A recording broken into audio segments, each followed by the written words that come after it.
ఆంధ్ర సంక్రాంతి కోసం రేవంత్ సర్కారు సరికొత్త కుతంత్రాలకు తెరతీస్తోంది. ఈ ఒక్క పండుగపై ఎక్కడా లేని ప్రేమను చాటుకుంటూ టోల్ ఛార్జీలను భరించేందుకు సిద్ధమైంది.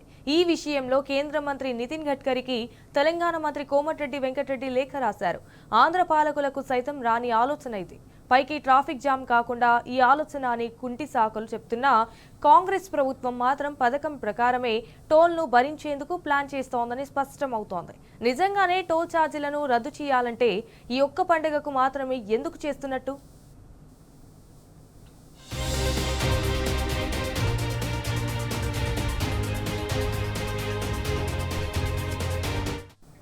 వాస్తవానికి దసరా, దీపావళి తెలంగాణ పెద్ద పండుగలు.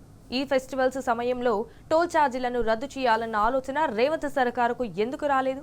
పైగా రేట్లు పెంచి ప్రజలను నిలువు దోపిడీ చేసింది. మరి అప్పుడు టోల్ ట్యాక్స్ను భరించాలన్న రాలేదా? ఆ పండుగలప్పుడు లేని ఆత్రం ఇప్పుడే ఎందుకు? ఎందుకంటే జీహెచ్ఎంసీ ఎన్నికల్లో లబ్ధి పొందడం కోసమే ఈ మాస్టర్ ప్లాన్. ట్రాఫిక్ను మేనేజ్ చేసే తెలివిలేక ఈ టోల్ ఛార్జ్ ఎలాగులు చెప్తున్నారు.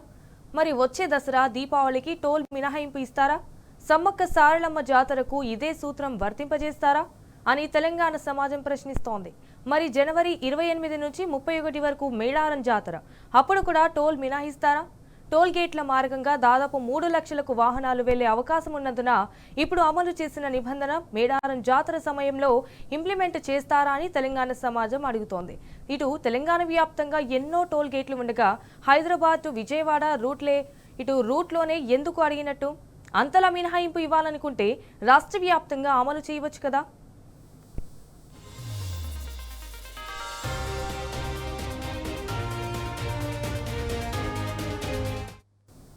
ఇదే విషయానికి సంబంధించి మరిన్ని డీటెయిల్స్ మా ప్రతినిధి కిరణ్ ఫోన్ ద్వారా అందిస్తారు. Kiran, watts updates?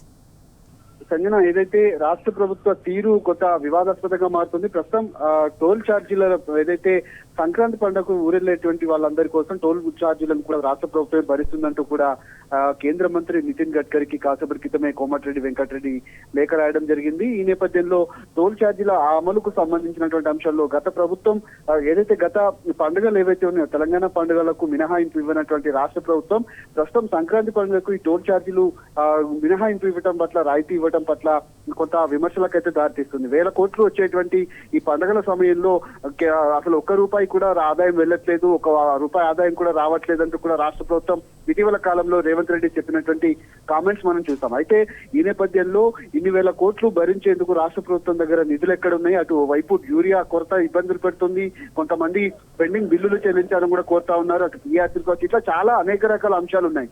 కానీ కేవలం ఏపీకి వెళ్లేటువంటి వాహనదారులకు మాత్రమే 2 టోల్ ప్లాజాల వద్ద మినహాయింపు ఇవ్వాలంటూ కేంద్ర ప్రభుత్వానికి లేఖ రాయటం పట్ల పలు అనుమానాలకైతే తావిస్తుంది. ఎందుకంటే రాబోయేటువంటి జీహెచ్ఎంసీ ఎన్నికల్లో లబ్ధి పొందేందుకే చంద్రబాబు వద్ద మోకరిల్లేందుకు తాను అత్యుత్సాహం ప్రదర్శిస్తున్నట్టుగా మనం అయితే అర్థం చేసుకోవచ్చు.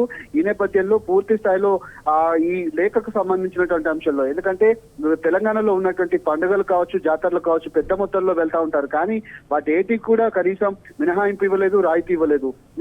జిల్లాల వ్యాప్తంగా పెద్ద ఎత్తున టోల్ ప్లాజాలు కూడా ఉన్నాయి.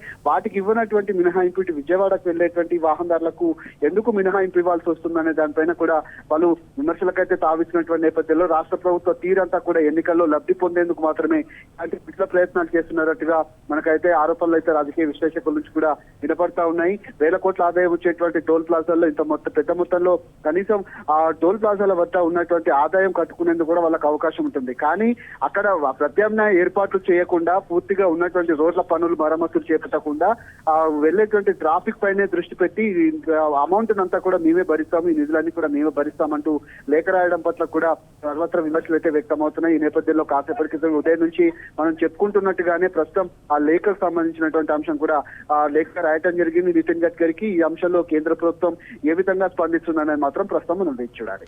All right Kiran, thank you for the updates.